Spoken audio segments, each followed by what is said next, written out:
Welcome everybody to the main event 153. Today we're talking about how many subscriptions are too few and how many are too many. There's so many different programs out there, and we like to try them. We are curious about everything that's been coming out and all the improvements. When you think about where video was in February 2 years ago, it was just taking a picture and distorting it for 5 seconds. And now what we're capable of doing with it is remarkable. And it's just going to continue to get better as we see every week somebody new is claiming to be the greatest out there so far. So we'll see what happens when we go through all of this stuff. As usual, I like to start off with talking about the news. So I'm just going to quickly go through the things that I have listed today's main event in the comment section for that page. Hunyan 3D is now available in Comfy UI. We just had an update, I believe it was yesterday, for ChatGPT 5.4. Artcraft is open source AI film program that you can actually load onto your computer. So there's an article about that there. And there was a thing, obviously a promotion from Artist AI. Is Artist the only platform you need? We'll take a look at what they offer as we're going through this, and it's quite interesting. And again, point to the question that I have of are we going to be having to get more of these programs that have a whole bunch of stuff in them rather than all these individual contracts?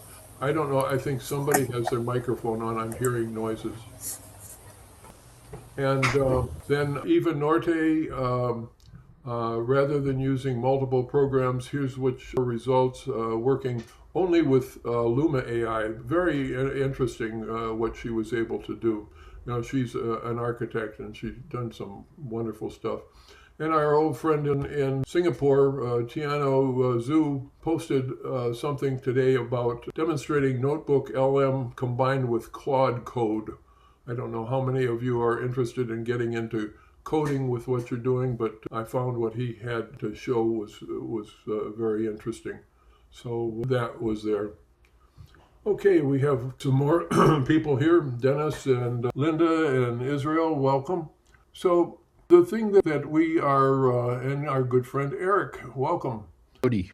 One of the things we have been talking about is the fact that there are so many programs out there, and we like to try them all and everything like that, but there's so many things, we certainly can't try them all, and so we depend on each other in terms of what results various of members of our group experience, but also there's a lot of cost involved in addition to the amount of time you have to spend doing this and get along with the rest of your life. So I thought this was a presentation that was worth putting together. And so I'm going to share my screen and start going through this. So this is the visual I put together for this event post, and certainly is indicative of what we feel on this subject. The question that we're addressing is how many subscriptions are too few and how many are too many? I have organized all these various programs into different categories, and we'll look at the different categories and see what's in those. I guarantee you there are some programs that I forgot to include or that I don't know about, and there are some specialty type things like things that programs that architects might be using that I didn't include, but you will see a couple of specialty programs that I have listed to just mention that there are those kind of programs. So we're going to start off with image AI programs. It's programs that are all mainly or only creating images. That doesn't mean that there aren't other programs that are there are other programs that are creating images, but they may have other capabilities besides. So I don't have them in this category. They'll be seen a little later. Of course, we have Midjourney. This is the yearly costs, and it depends on what level you're working at. I am on a pro basis, And so I'm on a standard plan, I think. I'm paying $30 a month. And I get plenty of use of it. This is a ideogram. And the most popular one is their plus. Again, this is annual prices based on, you're paying everything annually for these prices. And this is the monthly charges. So not a whole lot of difference, I guess. $60 if it's 5 times 12. So ideogram is one of these, is creating images. Leonardo, and you've got these different levels. Again, this is yearly. You'll see yearly prices first, followed by monthly prices. And so it's comparable to other programs. This is Banana Pro AI, and I thought I would put this in also. Again, a number of these things are appearing in a whole lot of platforms, including Nano Banana and Banana Pro. But this is what they would cost if you were just getting these plans by themselves. ChatGTP is in this image making because of the fact that it does stuff with DALL-E 3. So ChatGTP has DALL-E 3 capabilities in addition to all the chat capabilities, but I put it in here because that's the only type of images that it will produce at this point. These are specialty support tools. They are a variety of interesting things. Clip drop, you can take and create high resolution images. You can remove backgrounds, various capabilities. Magnifique is also one, and very impressive the quality of the enlargements that you can do with this program. And then remove background, remove BG is the program. And again, very capable, but if you are somebody that doesn't have Photoshop or Adobe Suite, this is probably something you might want. But this capability of removing backgrounds or isolating characters or anything in an image is certainly something that is capable in Photoshop. And Topaz, and this is again annual prices given as monthly amounts. And again, some very nice capabilities and well worth looking at. They also have what I just showed you. This is billed annually. What's this one? This is annual. I'm not sure. It may be one that is quarterly. It doesn't show it, but anyway, here's your prices for monthly. Okay, moving on to video AI, and again, this is programs that are doing video primarily, and again, we'll be getting into combo programs in a little while. David AI. I'm going to stop while my iPad was ringing. All right. David AI claims to be the best AI video and image generator, so it does both. Again, monthly costs. HeyGen and the monthly charges. Luma Labs, which is, I think my first AI video was done in Luma Labs and the Dream Machine. And there's been tremendous growth in capabilities. I hope some of you are taking notes on here. If you see something you're definitely interested in, you could write down what the price is. But of course, you can go back and look at this recorded video. Pika. This is based on the yearly prices.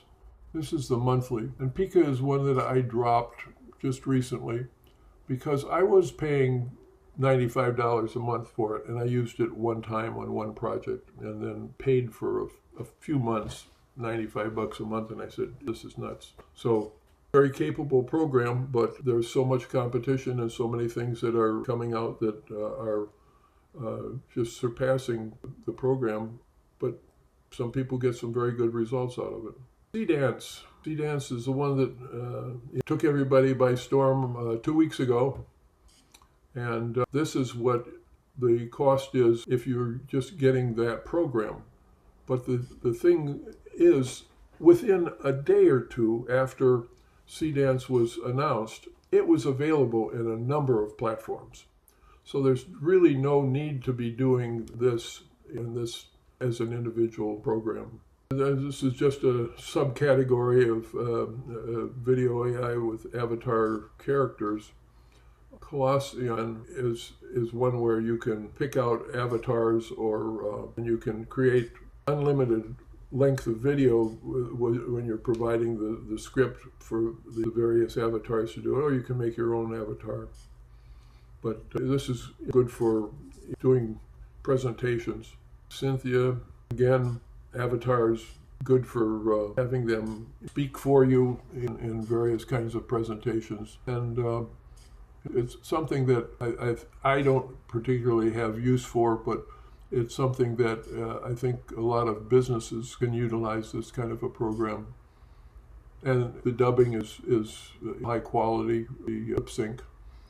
So another interesting program in that category. Storyboard editing. Descript is one of those, and this is, I think, this is the prices for their annual billing, what it comes out to be. The monthly is slightly higher. LTX, of course, storyboarding. If you take and provide a script, it will generate a storyboard based on that script, and with your giving character reference for the various characters that are in the thing, and then it will create the storyboard. What I have found in the storyboard that I was trying to do with it was that it came up with frames, but they were not what I had in mind, and not in the sequence that I thought worked. And some of the images, the person was in a room in one frame, and then in a different room in the next frame, and it was supposed to be the same scene. So I know they have improved since I worked on it last, and I do intend to go back and continue working on the thing. But what I was working on at the time, I was literally on the program working on this thing, and that's when my wife had the fall in the kitchen and had a concussion and had to go to the hospital. Veed is another one. Music generation. Now there are more than these two, but these are the two that we all know and love. Suno is a terrific program, and so this is based on the annual charges. This is monthly charges. So $10 a month for the pro plan is certainly affordable. And Udio, which I first started working in and did a lot of work in it before I tried Suno, it's gone through a significant renovation, and it's got some new capabilities, including various recording artists' styles and things that you can do with their permission. And voice AI, Murph AI, I wasn't familiar with this one, but I found this. The programs that I use for voices are ones that have other capabilities too, such as 11 Labs. Our chat programs, ChatGTP, they only have monthly rates, as does Claude, and this is Gemini, Google AI programs, and then, of course, Copilot.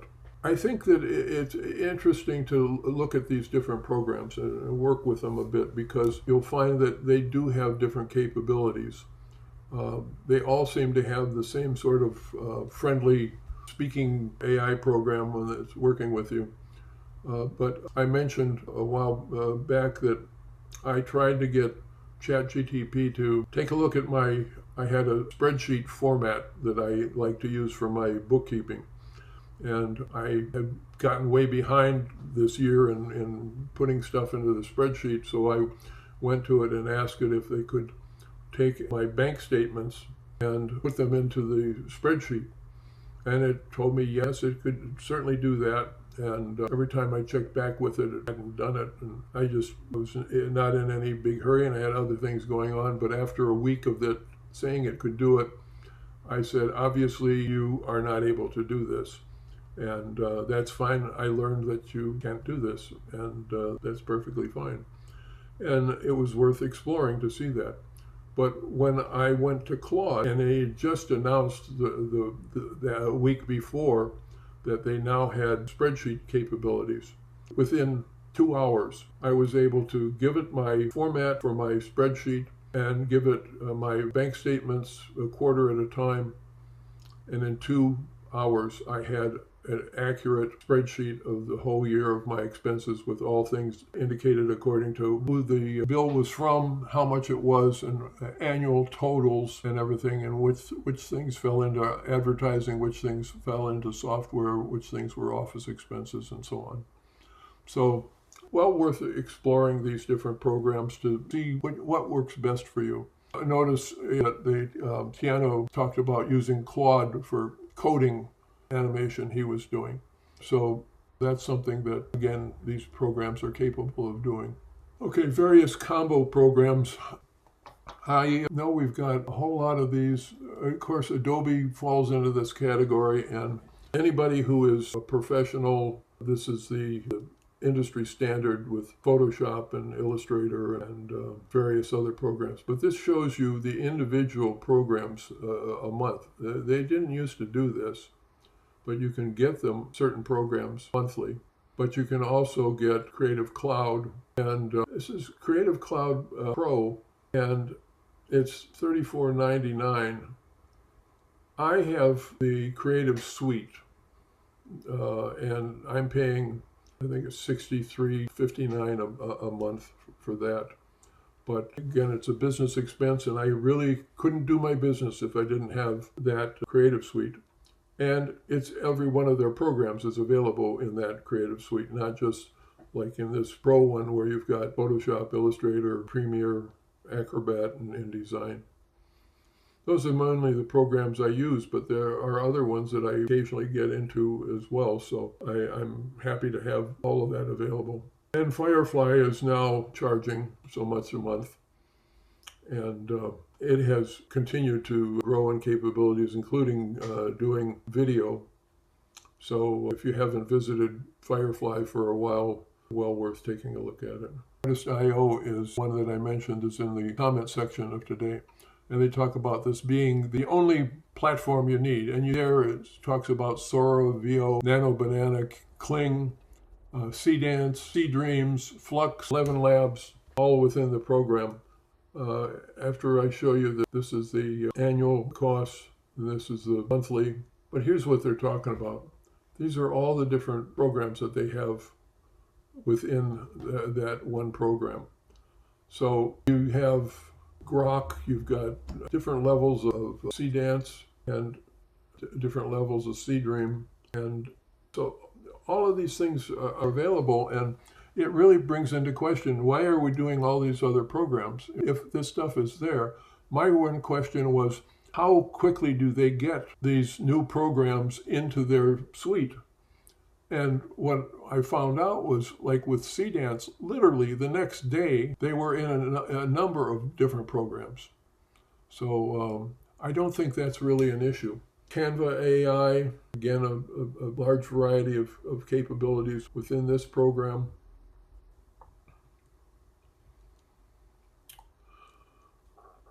This is Flova. Flova, remember, is the one that our friend Margarita presented to us a couple of weeks ago. And this is the one that has the one side of the screen has a chatbot that you can discuss what you want to have done.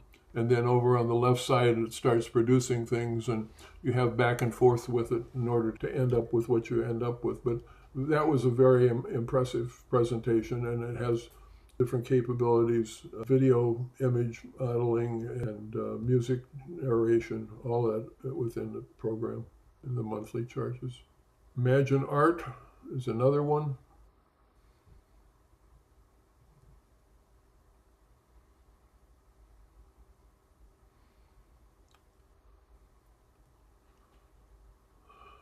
This is the one this is the one that is billed quarterly. So this is annual billing, this is quarterly billing, and this is monthly.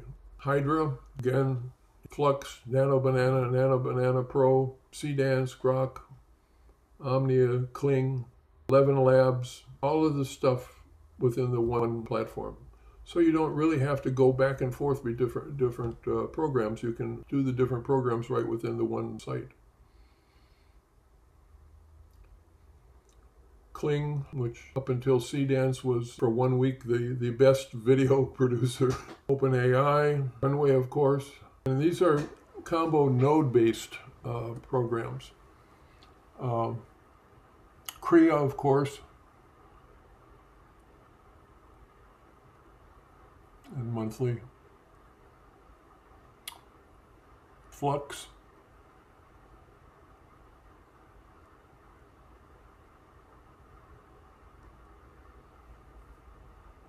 Comfy UI,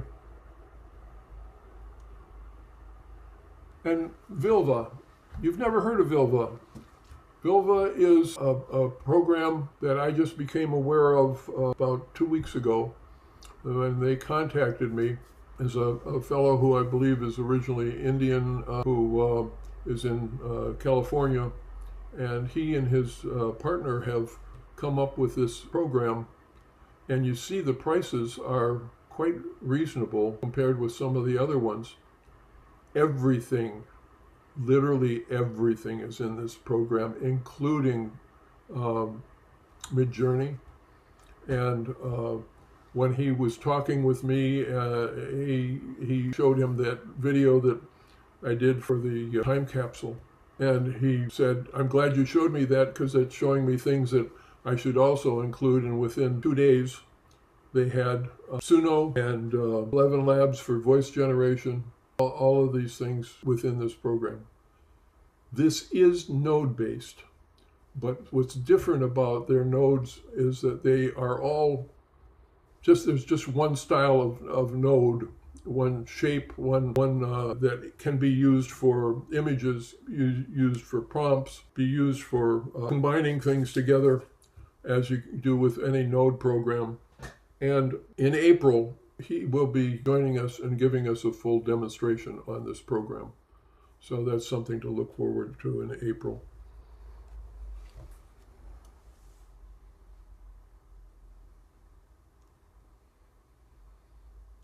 Specialty AIs, I just put these things in. There's a couple here that are fashion-oriented. Chimera and Lumo, both things for changing the wardrobe's consistent character and making all kinds of variations on the wardrobe of their character that you put in, and then generating videos. And lastly, I put in Hunyuan 3D because there's more and more cases where this is becoming something that is really helping with video consistency. And if you have a 3D model that gets created and you can look at it from any angle and then animate that again within some of these platforms, it gives you capabilities that may not have had without this, because you're going to be having less weird things happen as something turns in a video. So now let's talk about costs. These are prices for a professional image person. Adobe Creative Suite this is the price for their I'm sorry, I'm going blank on it. This is the program that is got the bare necessities of the image making programs that they have, as opposed to the Creative Suite that I have. But they show Adobe, ChatGTP, Midjourney, Leonardo, Runway, Kling, Luma, 11 Labs, Canva, and Perplexity. And these are suggestions by ChatGTP, by the way, on this. And what I mentioned to them was we came up with an estimated total of $314 a month, but I added in my infrastructure cost of Zoom and GoDaddy for my website hosting. So with that, it comes up to $350. Film director, we got Adobe Creative Suite. There's the price for that. And again, these various programs for creating videos. And again, chat program included. It comes to $250, $259.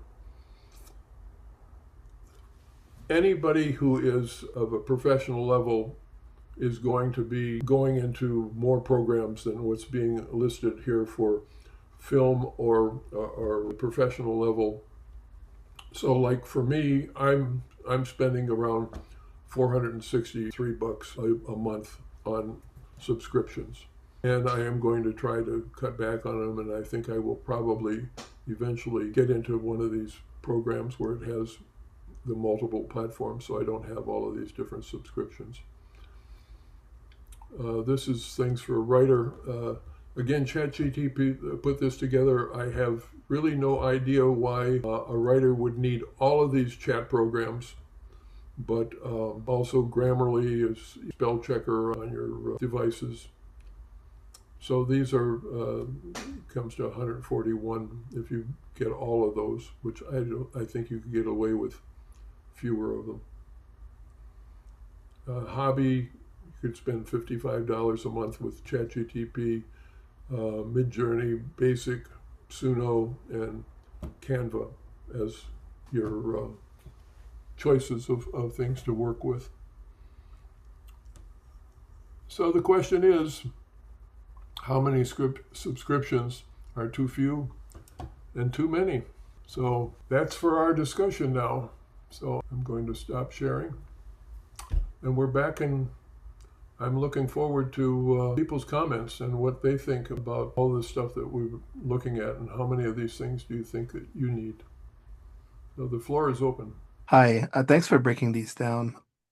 What's interesting is I haven't heard of some of these, like Colossian, Cynthia. There's a number of them, and I guess part of it is just the people in my LinkedIn feed where I spend most of my time keeping up with things, and people I follow that these don't appear. Like someone says, "Hey, look at this something." I made this with Colossian, and so there's even more out there than I thought I even realized.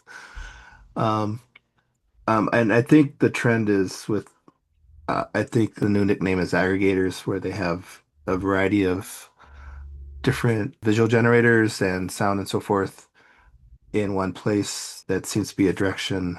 And now the challenge is becoming, okay, which aggregator, whether it's Imagine Art or one of the others, makes sense for what I want to accomplish. You know, I'm leaning that way myself, because I think that this is too much, especially in my circumstances where I have not only client work but also all the time I spend on doing things for Mark. I think you've got some noise in the background. Doing client work, doing things for the main event, doing things for the Big Al Challenge, and all the other life things that we have to do. I think that cutting back and using one of these platforms that has lots of things available. Again, they are apparently, as soon as something comes out, they are including them in their platform. By the way, I think I mentioned this last week, but the way this thing works, by the way, is you figure you're paying for so many tokens, and a certain percentage of the tokens goes to the platform people, and a certain percentage of the tokens go to the different programs that are within it. So this is a way for these programs to get more business than just by being their own unique platform. So it's something that I think is going to be in our favor. Anyone else have comments? Hey, this is Dennis. Yes, sir. Hey, Big Al. Can you guys hear me? Yep. Oh, okay. So I was wondering, is anyone working on one of these platforms at this point? Does anyone have experience with it? Because I'm looking at them as well for cutting back on some of the expenses and the overhead. And I'm just curious to understand if they're using a streamlined version of capabilities that are available on the real platform, or if they're giving you everything that you would get on the real platform. What I have found, like in Kling, You've got VEO 3 there.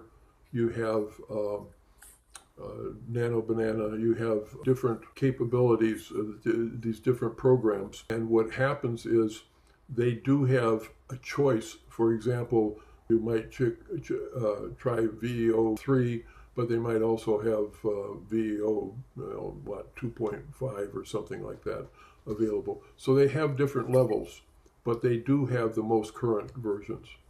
Okay. And like I said, the day after Dance came out, it was on everybody's platform. So it's definitely an indication. Yes, Glenn.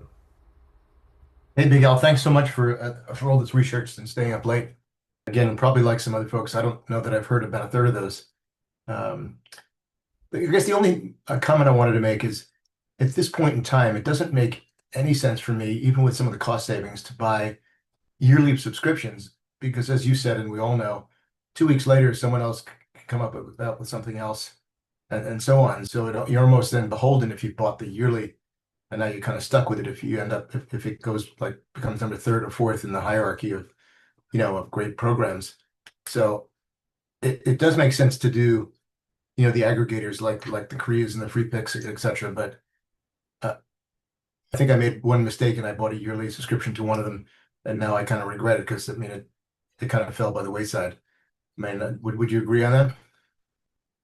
Yeah, I do. The only annual one that I bought was LTX because I wanted to do this script that I had as a video, and I wanted to go through the experience of doing the storyboard first and everything to prepare for the video.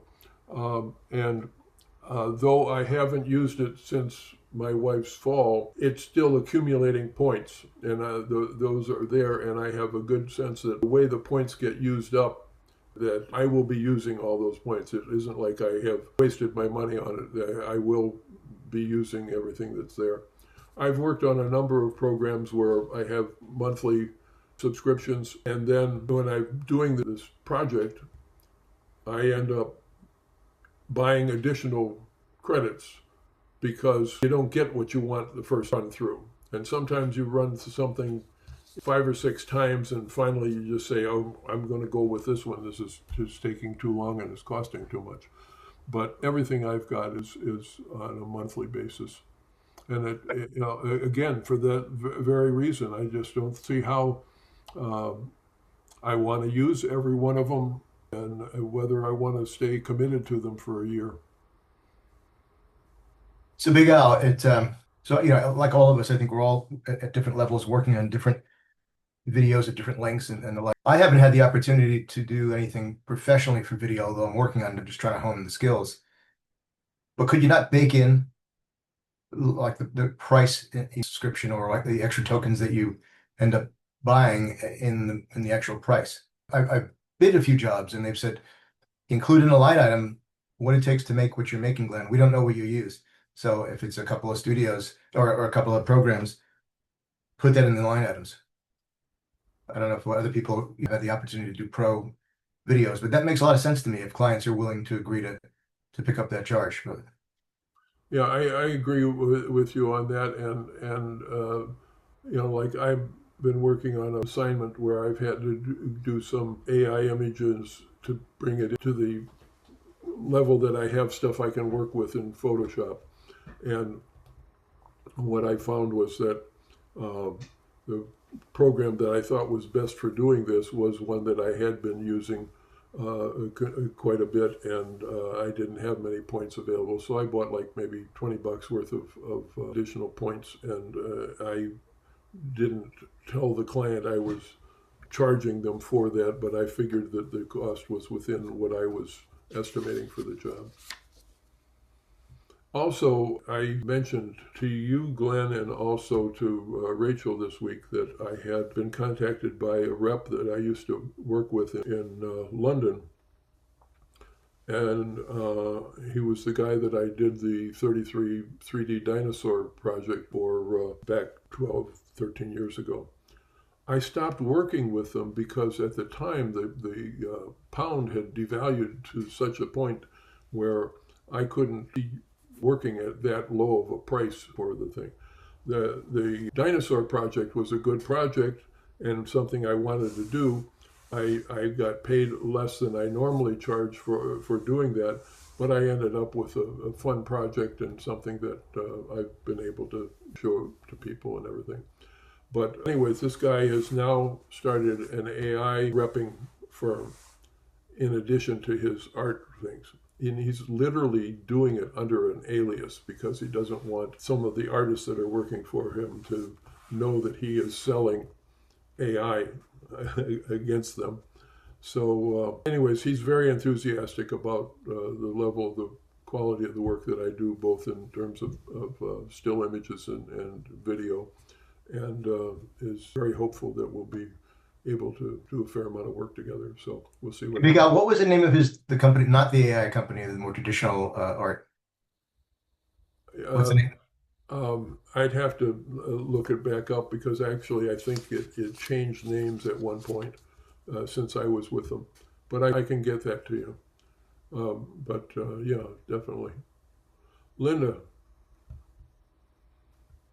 Hey, Big Al. I have run into an issue a couple of times in making short videos for small businesses.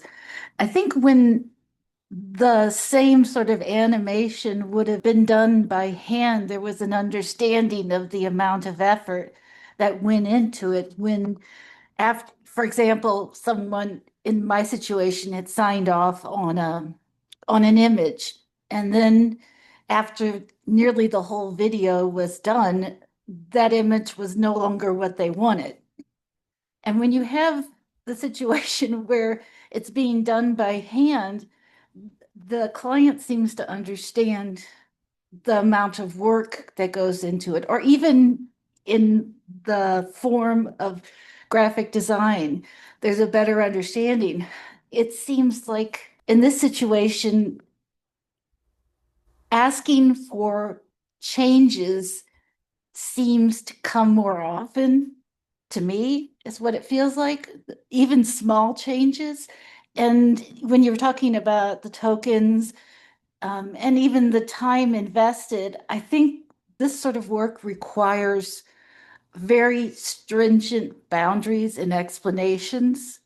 I'm learning a lot after this most recent job I'm doing, that it's fuzzy on their side and we need to be ultra clear on our side. Yes, I totally agree with you. And what I would recommend is work in progress. I would get buy off on things right from the start. If you've got still images that you're going to be using as your starting frame, get buy off on those images and make sure that they're happy with it. Make sure that their client is happy with it.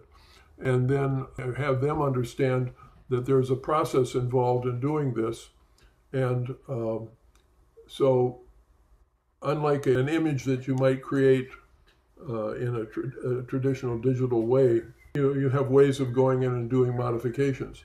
You do have capabilities doing modifications to video within Premiere or After Effects, but the thing is that if the initial character is not what they want, they have to understand that hopefully they have bought that from the beginning.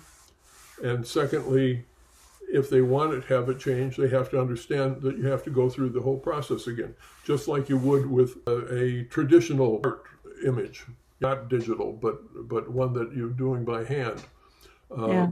You're going to have to spend the time to do it. And what I would also recommend is that you estimate for changes. I just have been working on a job this week, and it was a job that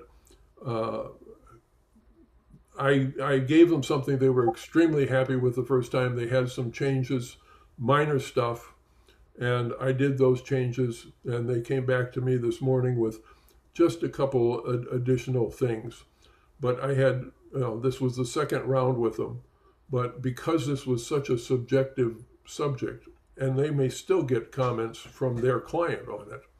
So I had budgeted for 3 or 4 levels of revisions, and made sure that they understood that. They actually asked me, how many revision levels am I willing to go? And I said, as many as it takes, as long as we're staying within the original parameters of the job.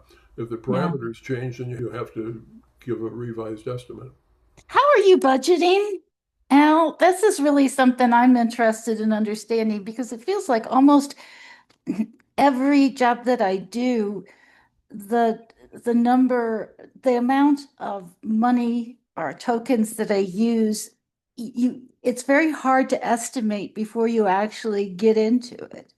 Just because what, for example, Midjourney picks up is changing all the time. I can do something one day and can't get it to work, and I'll do it the next day and it'll be perfect. So the estimation on the amount of time invested in a particular project overall, how do you make your estimates? First of all, particularly with an AI job, what I do is even though the client doesn't want me to spend any money before they approve their estimate, I will go in and I will do some testing out of things to see what I'm able to do and what kind of time is going to be involved in doing it, so that I can estimate accordingly. And then the way I estimate things is I have an hourly rate, and that hourly rate is something that is the basis for my estimate, which becomes a bid. In other words, I'm going to do it for whatever the estimate is, as long as they have approved that estimate. But what I do is I literally go through each step that I have to go through, and write down a number on a notebook page of how many hours how many hours is this going to take, and then total that up. And then I'll look at it and say, is this sufficient? And I will also ask, does it look like the price is too low? Because it may be that it's something that might take more time. And if it looks like it's something that I know the client will accept, I may add more into the price before I send it to them, just to cover my butt on these things. Because that's how I do the estimate. If somebody says, well, how much is this going to cost me? I said, I can't give you a price off the top of my head ever. I have to sit down and I have to figure out what's involved in doing it. And then I give them a price. But I will never give them a rough estimate on something based off the top of my head. Well, everything's so different. There's so many options. It's a world of options. Yeah. Thank you. That's very helpful. I really appreciate it. Okay. Any more comments, people? Yeah, it's me again. So getting back to the subject of this talk. So going to a bundle means that you abandon, for instance, Midjourney. I have 3 years worth of stuff on Midjourney that I cannot port over to a new platform. So this is kind of one of the things that puts me into like a quagmire. It's like, how do I take what I have there, okay, prompts and images that I never really used, but they were available for other uses, and bring them over into a platform that claims to use Midjourney. So is there an avenue that we can take something out of Midjourney and bring it over to whatever platform is supposedly using Midjourney? Yes. I mean, you mean like within a program that has Midjourney as within their program? Correct. Yes. Okay. Well, if you cancel your Midjourney account, you will lose everything that's been saved on your page. Exactly. What I have done from the very beginning is I have folders on my computer, and I'll just give you a sense of what's there. Hold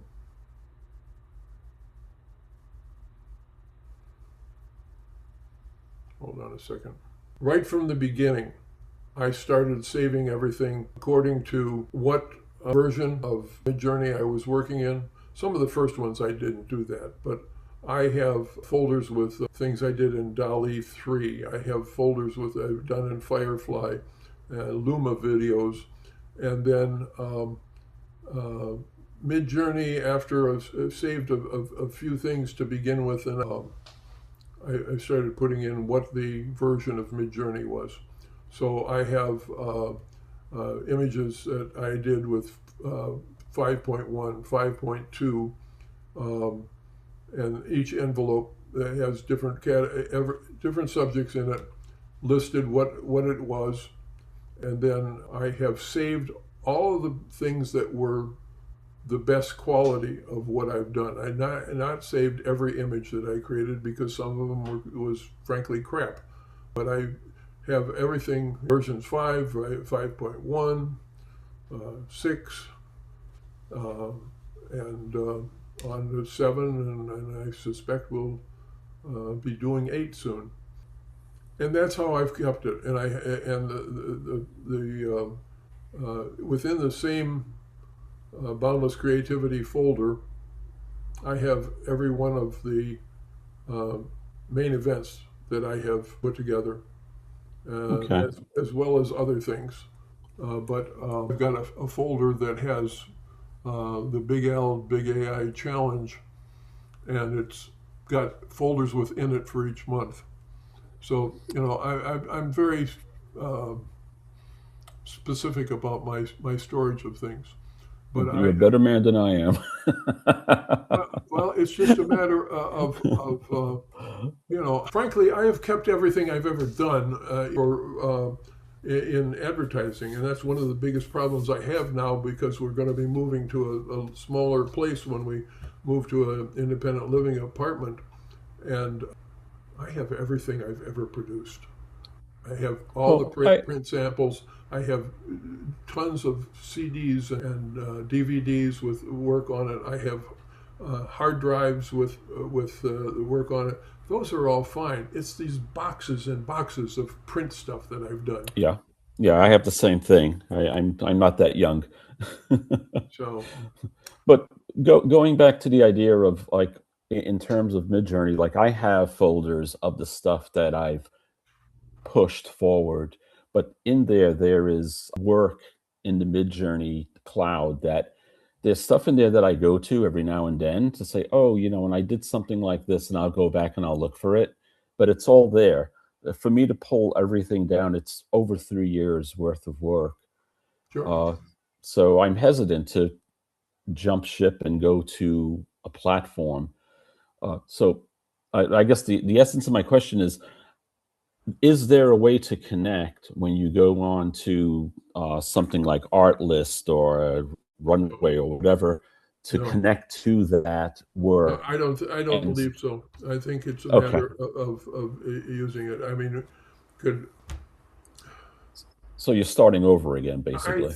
I think so. Now, I'd have to go in and test it to see when I go to use Midjourney in another platform, can I link to my account? But I very doubt that that's possible. Yeah, me too. Again, it's in theory. I was like, oh yeah, I could probably do this, but I don't think it's possible. Also, when you go on to one of these platforms, like you mentioned and Glenn mentioned earlier, it's like I would stay away from the yearly subscriptions, because if one of these platforms fails, and they will fail over time because it's going to become overcrowded in the marketplace and everyone's going to gravitate towards one or two. At that point, you basically lose, like, you can be 2 months into your subscription and that platform could disappear. I agree with you 100%. And the thing is, I just don't see how all of these programs can continue to exist. They're either going to get bought up or they're going to go out of business. Exactly. Exactly. And this isn't just the small companies. When you look at what OpenAI has in terms of all the billions of dollars invested, but they also have billions of dollars of debt. And if I was investing in the stock market, I would be very hesitant about investing anything further in these big companies because I think people have overinvested in them. Yeah. Mark? Yeah, just more thoughts on Midjourney, thinking about this, and the discussion's really good. The challenge with Midjourney is I could see an aggregator platform like the one you mentioned, accessing Midjourney to an API, but Midjourney has a lot more artifacts and features in it into its own UI. For example, mood boards. So to abandon, if you invest heavily in your building out mood boards and utilizing them, and sure, you might be able to scrape all your Midjourney images and then discontinue your Midjourney subscription, but I don't think that's going to work with mood boards, and or if you use srefs quite a bit, which I do, and I having a hard time visualizing a way to utilize srefs through an aggregator through an API and have the ability to explore srefs, search for them, and all the various unique ways that you can through Midjourney. So Midjourney's special, and I think once you've put in some time, you're kind of stuck. So I could see having maybe an aggregator subscription that does almost everything, and then Midjourney as a Yeah. separate one. Most of the programs do not have Midjourney in them. Just that Verva that I showed you is the only one that I've heard of that includes Midjourney. Yeah, I'm not. I kind of question that because I'm not sure if Midjourney has officially made available. Because once they do, all of these other aggregate platforms are gonna grab that API and make it available because Midjourney is popular. I think Meta is using it, is integrated it somehow. But Notice I didn't include Grok for very political reasons. Yeah, there's political considerations, I think, in previous meetings, and there's a lot around political stuff. I think that I will keep Midjourney as a program for as long as I'm still able to move my right hand. There's an emotional attachment to it. Yeah. And as the saying goes, you never forget your first, so First love. anyway, Yeah. I think this is necessary discussion, and I'm glad we did it because I think that it's an issue that we're all trying to deal with, and I think that periodically we'll have to continue to do this because we'll be seeing things coming and going, and we'll go from there. Unless there's anything further, I'd like to wrap up with telling you about what the upcoming events are going to be, and then stop the recording. Next Friday, March 13th, we will answer the question, what's up, Sherry Horowitz? So we'll have Sherry Horowitz with us and telling us about everything she's been doing. The following one on the 20th is 155, and that's an interview with Alwyn Velasquez. March 27th is the main event where we're going to look at everybody's results of the March Challenge, which again is the time capsule. And I will also announce that day what the April Challenge will be. And then coming up in April, the only date that I have for sure is on the 17th. We have Bass Wires coming on. If you remember Basstopia and all of his images, I had an interesting conversation with him this week, and he wasn't sure whether he was subject for coming on because of the fact that he's kind of gotten disenchanted with doing AI, and he's returning back to doing some handwork. And I said, totally a subject for discussion on there. First of all, I would like him to go through as much of his Basstopia website and also look at his hand artwork as well. And then talk about what's he feeling about it right now. I'm sure that there are a number of us, I've seen people on LinkedIn say, I'm sorry I've been away for about 6 months, but I just had to stop this for a while.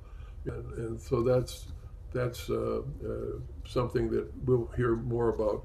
The other two ones that I mentioned, Vilva Shurti Sagan will be joining us.